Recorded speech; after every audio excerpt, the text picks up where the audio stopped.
Why do they have the most money? How did they get the most money to get that corner office? He goes, long story short, they're passionate and opinionated about their stories, and they tell everybody about it. And I said, wow, there's the gold there. He said, if you do the same thing, you'll attract those kinds of advisors. That's right. Be passionate and opinionated about every story you're going to bring to the table. In every advisor meeting, you're becoming one of two things, memorable or forgettable.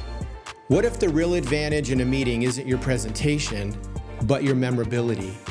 In an industry where many sound the same, sell the same, and often prepare the same, Darren Baca argues that many wholesalers are just flat out forgettable. In this episode, Darren breaks down how top wholesalers cultivate a different presence in the room. Small, intentional human habits that move you out of the crowded middle and make your meetings memorable. Welcome to the Financial Wholesaler Podcast, conversations about meetings that matter. So today we're going to talk about being memorable and how to elevate meetings. And here's what I know is a meeting on the calendar that's quality, a meeting that matters, doesn't mean anything if the meeting in the room doesn't matter. Right. So we're going to talk a little bit about like how do we take these meetings we have on our calendar as a financial wholesaler and actually show up in the room, whether it's a one-on-one, two-on-one, a group, a lunch, whatever it is. How do we elevate that meeting so it actually matters? We increase the quality of that. Take one of these, even though we're going to go through a list, and let's just give an example of where this worked in your life. You did this thing, and as a result, it made you memorable. So I remember one of the habits that my mentor shared with me, and he says, always respect their time. I said, tell me more about that. What does that mean? He goes, ask them. You actually set up the meeting for 15 to 20 minutes. See if that's still valuable in their time slot of their day.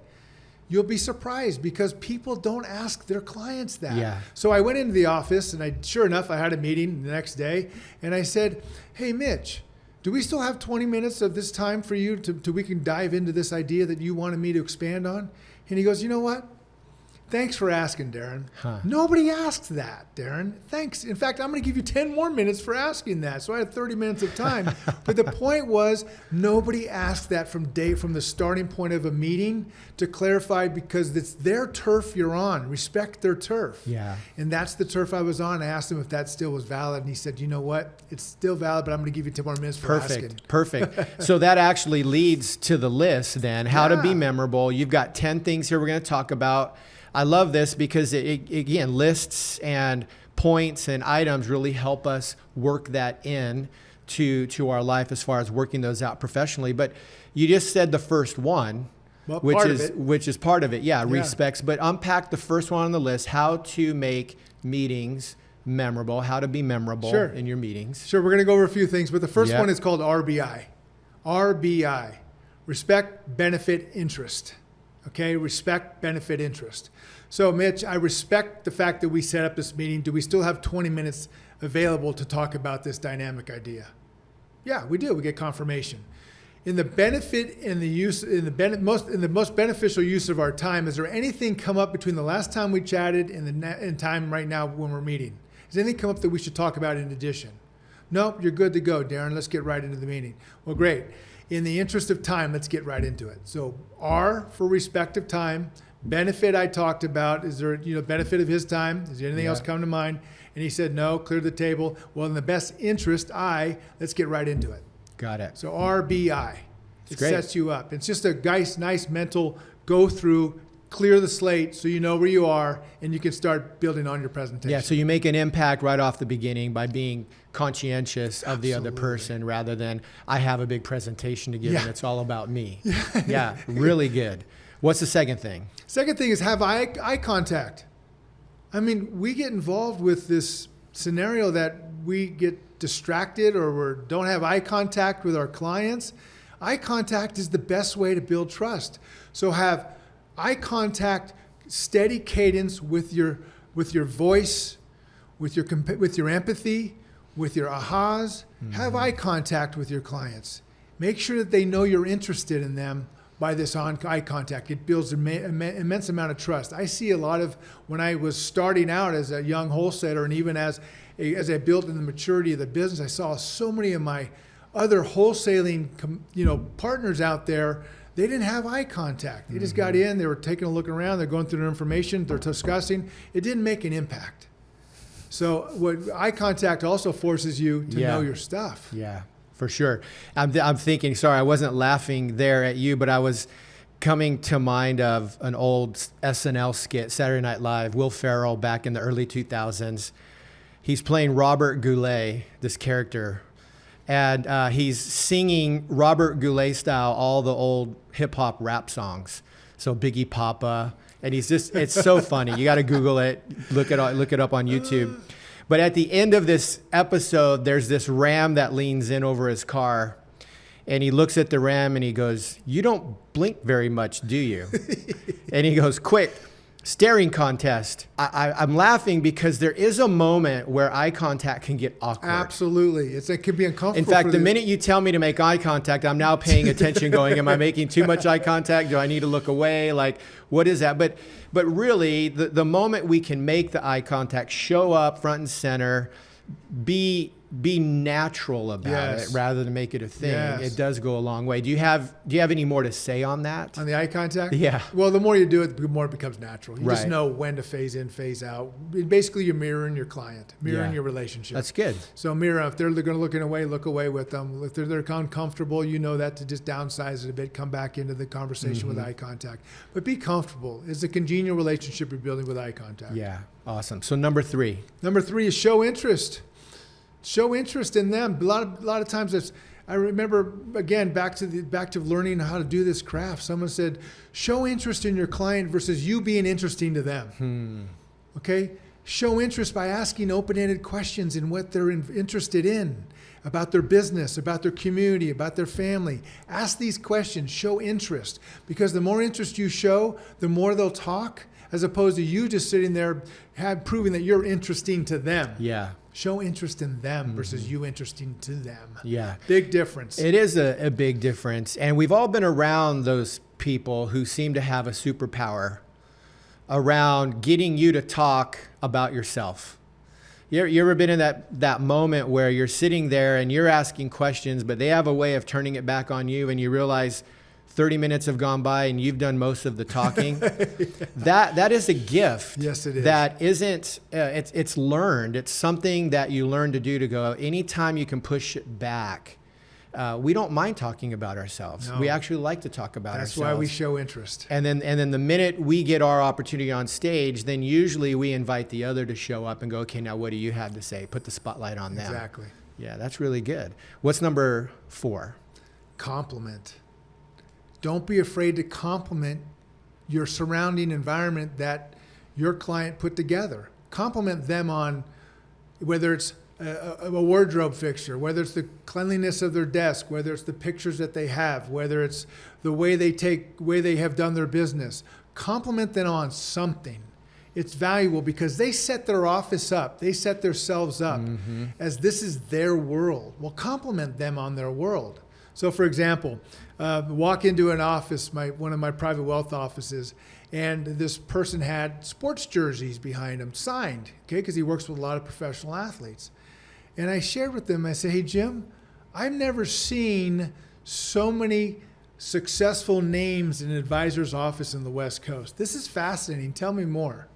He wouldn't stop talking. Yeah. And we got into a relationship on that. I just complimented on what was obvious. Yeah, that's great. But I told him I'd never seen such a display of fabulous names that he does business with. Tell me more. So I complimented him and his setup. Yeah. And you can find things, compliment on a family picture, compliment on, some kind of element of their desk or whatever, just talk and you'll compliment them. I think too, what we know to say that's the obvious thing, but let's just talk about it, is there's a risk and reward to complimenting, because sincere compliments go a long way to building trust, almost to the same that an insincere compliment goes to eroding trust, right? Yeah. So flattery, a sense of a unfounded compliment, we have to be careful that we're not just throwing things out there loosely, because the first thing we know is when anyone's giving us compliments, they don't know us. It's like, you've never met me before. You're now serving. It's like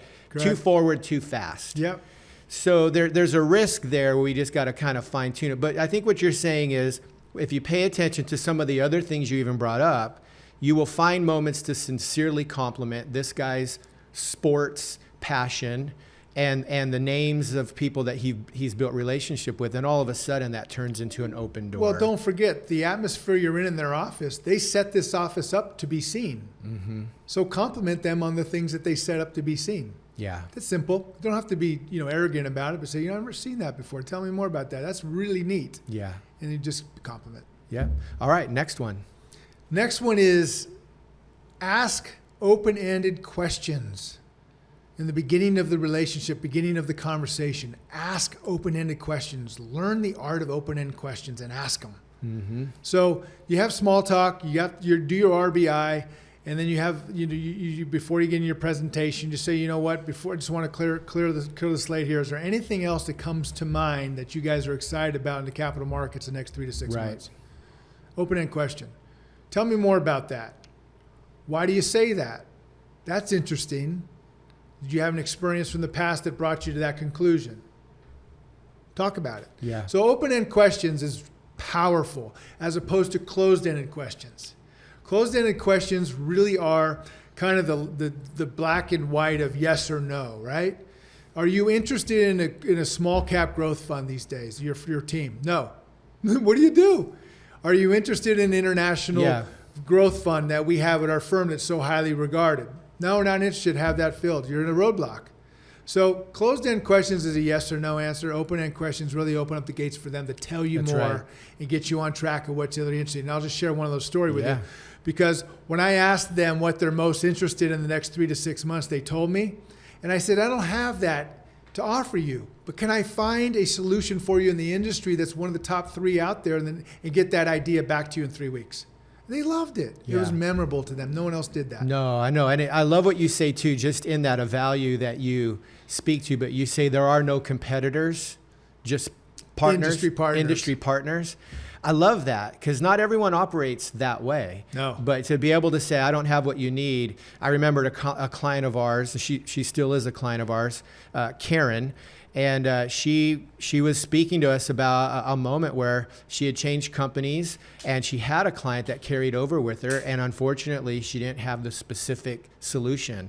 So she was able to go back to the previous company, make a recommendation. It takes a big person to be able to operate that way rather than just close it down and say, I don't have anything. Absolutely. Let me send you this way. I think that goes a long way to building loyalty. It's a professional elevation that your advisors will never forget. That's right. That Darren said he didn't have a product for me in his bag, but he found answers for me and emailed to me like I wanted. 3 ideas are the best in the industry, and I think he's my financial concierge. Yeah. And I know in the last episode we recorded, we talked about open-ended questions as well. Powerful. So it's a thing that it's like you can't just say it once. No. We have to fundamentally remind ourselves, okay, open-ended questions, because we learn new things and we immediately want to present and close it down rather than ask the open-ended question. One consultant. Tell me more about that. Yeah, I will tell you more right here. One consultant I was listening to regarding financial wholesalers had said sometimes you get on the phone, you set an appointment, and you then show up to the meeting, and the advisor, you can tell, is struck for time. They're pressed because they're doing a lot, especially if the market's in a certain spot. So they may just sit down and plop and go, "What do you got?" Exactly. And the "what do you got" question, we've got 2 guns blazed ready to go, well, let me tell you what I got. But if we would restrain ourselves from answering that question and go, well, it depends on what do you need. And you're able to turn that back to them to an open-ended question where now you're forcing them to speak rather than you give your pitch. That's perfect. Yeah. I need you to get on board with me and coach some of these wholesalers. Oh, come on. Yeah. You know it. This is great. So the next one here, being memorable in meetings. Yeah. We're going through a list. What's the next one? Well, we went through 5 of them already. Yeah. RBI, eye contact, show interest, compliment, Ask open-ended questions. Now, if you just get 3 or 4 of those, just 3 of those, Right. you're on your way if you keep it as a habit. The 6th one is key because this is the one that really sets up your information flow for engagements and value adds in a relationship is, hey, Mitch, before we start with the meeting, asking questions, you give me some answers. Can I take some notes? Is that okay if I take notes in our meeting? And you say yes or no. For sure. Thank you very much. Because it's important to me that I remember I meet a lot of high quality advisors like you during the day, and I want to make sure that your information is inputted in my information, so I respond effectively to you. Yeah. Take notes. Take notes. They don't mind. Take notes. It's important because they know they're of interest to you, and you're writing down very interesting points about what they're talking about. Yeah, no, that's great. And I think in the memory side, if you're working with a lot of clients, the chances of you remembering all of those things later anyway, if you're individually doing the work to know and understand and pay attention to your client, you're not going to remember a large percentage of those things. So taking the notes, you can come back and recall and then, force your strategy to really wrap around them individually. More. I think that's just more productive. Well, typically you're going to meet 5 to 10 clients a day, advisors, and 3 or 4 of those are teams. So you need to take notes, making sure that you have your information squared up because it allows you to be that much more memorable with your follow-ups. Take the right notes too, because the other day I wished a happy birthday to someone and they said, hey, thank you very much, but my birthday's in April. I said, well, it's just an advance notice. Exactly. You're quick. That's All awesome. right, so the next one here. So in our business, we have this industry has kind of pitted each other against each other, and they call each other competitors. Again, one of my thankful mentors years ago always said, don't use competitors in your language with your advisors. That'll differentiate you from the beginning. I said, well, why do you say that? And he said, because they're industry partners. And it builds from the idea I just shared with you. If I don't have the product in my bag that I'm carrying around, I need to lean on my industry partners out there, thus competitors in the industry, lean on the industry partners for answers for that team that I don't have in my bag that follows up in a professional way. So I'll give you an example. So Mitch, you know what? It's interesting that you said that you're looking for that product. Currently, we don't have that available at the level you're looking at. So I'm going to go to our industry partners in the industry and look at what's out there that's available best for you. You don't mind that? I'll get back to you with some answers. And all of a sudden they're going, you're going to do that for me? I said, yeah, that's what I do. I'm your business partner. Yeah. So use industry partners, not competitors. Yeah. Don't use competitors. That's a low average way of thinking. Industry partners elevates everybody's discussion and expectations. Yeah, well, let's unpack that a little bit further because I remember having a conversation with another client named Brett, and he shows up in the room and he's carrying this mindset, this attitude, and he's telling this story similar of like how he didn't necessarily have all the answers, but he was able to pull other industry partners in because of his mindset and access a way of serving his client more wholly than he could do alone. But to do that, he said, because I asked him, so how do you do that? Like, it's a competitive world, and so many show up from a place of I have to get what I can, and I have to can what I get. Okay. I got to protect it. I got to hoard it. And his answer was fascinating to me. He said, I think it's just because I have an abundance mindset. There you go. He's like, I just feel like there's enough for everyone. And when I show up in the room, that if I give this over here, it's going to come back to me later over here. And I'm not operating from scarcity. No. I'm operating from abundance. But I think it really confronts that mindset in us to be able to use that language we're talking about, competitor versus industry partner. And again, you're being memorable. The advisor does not forget that you did that, because the other 9 industry partner representatives that came in didn't offer that. Exactly. They just say, we don't have that in our bag or available to you, but does this work? So they're kind of, they go in the wrong way that everyone else does. So thanks for bringing that up. Exactly. And they'll come back to you time and time again because now they trust you. You're going to serve them you're going to serve their best interest rather than serving your own. Well, they know your questions are authentic because they gave you an authentic answer, and you're going to give them an authentic solution to become their business partner to go find the answer for them versus saying, no, don't have it, don't know where to go with it.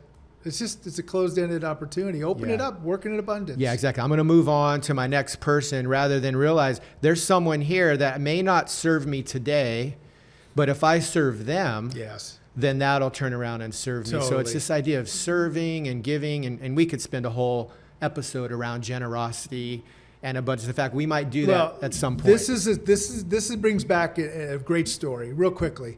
I was working with a private wealth team, and obviously I shared that same scenario because I didn't have the idea in my bag per se. And I gave them an idea, 2 or 3 choices from industry partners from us, all right? And they went into one of the 3 in a big way. Okay, 3 months later, I met with them again, and they said, you know what you shared with us of what your firm has, we have a real big interest in this product that you carry because what you did with us is so meaningful. We took a bigger look and deeper dive in what you guys do as a professional firm and what this offering is. We want to talk seriously about really putting a huge sleeve of investment in your space. And they did. It was only because of that. I wouldn't have had that opportunity to have the conversation. Isn't that interesting? Yeah. And one more point, because we're just flowing in this thought here, but it's an important one, is I think there's a moment where we try to be everything to all people and we leave that mindset to beginning to specialize. And when we specialize, we become memorable. So I'm not going to try to be all things to my clients, but when I don't have a solution to fit them, then I can say, hey, unfortunately, we don't have that, but here's what I can do. Bring in a partner. I specialize here. I don't specialize there. That actually distinguishment, that makes you more memorable for the times they come back to play. Darn right. And then not only is the advisor going to think about that as a memorable moment to trust you, but your industry partner now sees you as a partner because you pulled them into something that they may have benefited from. And who knows that they won't pull you back into other opportunities that didn't even exist now. Now you have this whole cross-pollinating of partnering rather than everyone on an island. Protect, keep, build our walls and our fences. So I love that point. There's so much out there. So much out there. In the world of abundance, but be professional about it. That's right. So next point. Next point is the heart and soul of what we do as wholesaling representatives is always have a bold opinion about what you're presenting, bold and passionate. I'll give you a story. So when I started wholesaling, I never forgot what really triggered me into a higher level of wholesaling and developing these habits over time from people's advice and seeing what worked. I asked my boss at the time, he said, well, where are your meetings? So this is like 2 years into wholesaling. He said, where are your meetings in the office themselves? I mean, are you working in the middle of the office? Because our offices, as we know as wholesalers, have 4 corners and there's a middle segment with a bunch of cubicles and offices are spread around typically. And he said, are you working in the middle of the office? Tell me, what are you working? How you get in the office? Who are you knocking on doors with in those days? I told him, and he said, you need to be spending your time in the 4 corners of the offices. I said, why is that? He said, that's where all the money is. They give the biggest offices to the biggest producers, and there's only 4 corners to each building. I said, this is interesting. So he started to tell me the story. I said, why? Then I said, why do they have the most money? How did they get the most money to get that corner office? He goes, long story short, they're passionate and opinionated about their stories, and they tell everybody about it. And I said, wow, there's the gold there. He said, if you do the same thing, you'll attract those kinds of advisors. That's right. Be passionate and opinionated about every story you're going to bring to the table that's for the betterment of their financial success. Be passionate and opinionated. So that's always be bold and opinionated, passionate. You know, people always say, here comes Darren again. He's passionate about he's passionate about his talk. That's okay. I'm excited to do the right thing for clients. So again, that 4-corner example from 37 years ago is the real reason why you become very passionate and opinionated in every presentation that you have for products. It brings those people in. They don't forget that again. That's right. It's not, and passion is different than emotion. It is. Totally. Now, often passion shows up with emotion, but not always. In fact, some of the most passionate things we could do are restraining our emotion in the moment, because the suffering and the level of sacrifice that might be included is really a representation of the deepest passion. But often what sometimes we interpret is, I need to be more passionate, I need to believe, I need to be more bold, so I have to be the loudest one in the room to command everyone's respect. That's not what you're saying, as much as having the confidence and believing in what you stand on and what you do. And while you may get loud at times, it's not the loudness of your voice, but it's the loudness of your confidence. That's the thing. It's the confidence. You've owned exactly. You've owned your product. You've owned your story. You're in this for a reason. You're not selling this because I believe it's here. And there's so many products out there that you're standing here and then you can show up. People know you're passionate in a way beyond emotion. I think that's what you're saying. So in 2009, the high yield market was struck with basically a huge financial crisis. And the spreads, lack of better terms, got to 2,100 basis points. And nobody believed, we were on the cusp of financial disaster. So I got together with a portfolio manager in our high yield product at our firm. And I said, Brian, I'm going to go out with this story because this is the only time in history we've seen this happen. I'm going to be bold and passionate and opinionated about buying high yield now while everybody is feeling uncomfortable. But with these resonating and financial facts about the market and why it's ready to recoup and get back to normal over the next couple of years. So I got a lot of information. I got my confidence, and I went out and I felt like a lone soldier. And I shared with everybody, we're at a time that we've never seen before.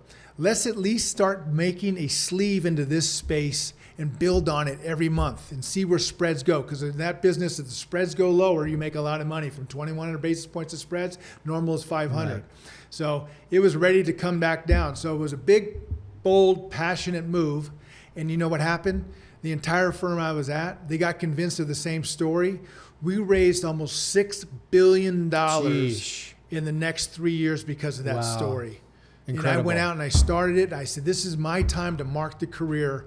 And this opportunity was it. That was bold and passionate. Never forgot the four corners that really lit the fire underneath me on that one. Yeah. And you'll never sell a salesman, right? Like financial wholesalers and advisors are the best in the business at that. So if you don't believe in your product, people are going to sniff that out and see it 100%. So if you're just showing up with emotion, but you don't have the passion behind it, people see it, they sense it. And they just write you off rather than. But when you do it, when they're even concerned or they're even sketchy about it, and you come out with the right backing and financial wherewithal, and you understand where they are, and you ask them to take snippets a month at a time as this thing starts to reorganize its financial direction. It just was amazing what happened. But again, it was all built from that four-corner passion and opinion about something that mattered. That's great. So next point, meetings that matter. So meetings that matter brings us to basically our ninth habit. Always have a signature leave behind. In our business, called a logo item if you want. Sure. But have fun kind of signature leave behind. Hey Mitch, thanks for your time. Here's a little golf tee. Just the golf tee allows us to tee it up. Okay, in our business, I love to tee up this relationship. I love to keep this relationship teed up. I'd love you to tee up this idea with your clients. Again, it was fun. It was memorable. It was a little tee. That's all it is. I left the golf tee with them. I said, thanks for your time. And then I left them with the 10th point, which was my tagline. And that's the 10th point about a habit. Always have a tagline. Mm-hmm. So, and I'll share that with you in a second. But the signature was a golf tee. And I shared that information. He smiled or she smiled and said, you're right. This is interesting. And then I say, you know what? Thank you for your time. Stay passionate. Stay healthy. Till next time. That was my tagline. Yeah. And everything I did. Because we only control our passion and our health. That's all we control. All right, Darren, thank you. So many good nuggets there. In fact, 10. We had a list of 10. Before we kind of land this thing, quickly go through the list one more time for us. First one is RBI. Second one, have eye contact. Third one, show interest. Fourth one, compliment. Fifth one, ask open-ended questions to gain their trust. Sixth one, ask to take notes in the meeting. Seventh one, Use the term industry partners versus competitors. It sets you above in a hurry. Eighth one, always be bold, passionate, and opinionated about your story when you talk about a presentation. If you're not bold, passionate, opinionated in the right professional way, why are you there? Ninth, have a signature leave behind and have something to say about it so they remember you, that no one else left them that something like that. Yeah. And then have a tagline for yourself you can use verbally, on emails, phone emails you leave behind. Use that tagline. Mine has always been stay passionate, stay healthy. That's right. And they remember it because it's interesting, even that last one, before I'd end up a meeting with an advisor I've seen for 2 or 3 times, they go, I know, Darren, stay passionate, stay healthy. Yeah. That was perfect. Good for you. The Financial Wholesaler podcast is sponsored by Executive Scheduling Associates. If you're looking for appointment setting services, visit our website at esasolutions.com.